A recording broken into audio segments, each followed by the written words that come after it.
Pastor Praveen ఉదంతంలో రోజుకి ఒకటో రెండో వీడియోలు వస్తున్నాయి. తాజాగా కేసర దగ్గర తొలిసారి ప్రమాదానికి గురయ్యాడు. అక్కడ ప్రమాదానికి గురైతే అక్కడ ఉన్నటువంటి పడిపోయి ఉంటే పబ్లిక్ ఫోన్ చేస్తే అంబులెన్స్ వెళ్ళింది, ఈ హైవే అంబులెన్స్ వెళ్ళాక ఆయనకి ఆ ట్రీట్మెంట్ ఇచ్చిన తర్వాత తనది హెల్మెట్ తీస్తానంటే వద్దన్నాడు, ఫోటో తీస్తానంటే వద్దన్నాడు అని చెప్పి ఇప్పుడు ఆ సిబ్బంది నిన్న చెప్పారు. ప్రభుత్వం ఇటు పోలీసులు మేము ఏ వీడియో ప్రజలకు ఇవ్వలేదని చెప్తోంది, మీడియాకి ఇవ్వలేదని చెప్తోంది. కానీ వ్యూహాత్మకంగా పోలీసులు ఒక సైకలాజికల్గా ఈ సమాచారాన్ని ఎప్పటికప్పుడు చేరవేస్తున్నారు. ఎందుకంటే వ్యతిరేక శక్తులన్నీ కలిపి వ్యూహాత్మకంగా దీన్ని ఒక హత్యగా చిత్రీకరించే కుట్రలు చేస్తున్నటువంటి వేళ ఒరిజినల్ ఇట్లాంటివన్నీ రోజు దీని మీద చర్చకు వస్తున్నప్పుడు అతను మద్యం సేవించాడు, ఎక్కడ తాగాడు, ఎక్కడ కొన్నాడు, ఎక్కడ పడిపోయాడు, ఎక్కడ ట్రీట్మెంట్ తీసుకున్నాడు, ఇదంతా ఇప్పటికీ లెక్కంతా వచ్చేసింది. అయినా సరే మళ్ళీ ఇంకా ఉద్యమాలు జరుగుతూనే ఉన్నాయి.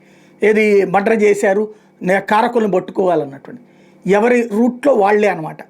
ఫైనల్గా వచ్చేటప్పటికి ఈ రిపోర్టు కోసం వెయిట్ చేస్తున్నటువంటి పరిస్థితి అయితే సాగుతోంది. పాస్టర్ ప్రవీణ్ ఉదంతం ఇంకా చర్చనీయాంశంగానే సాగించే ప్రయత్నం అయితే ఆంధ్రప్రదేశ్లో జరుగుతోంది.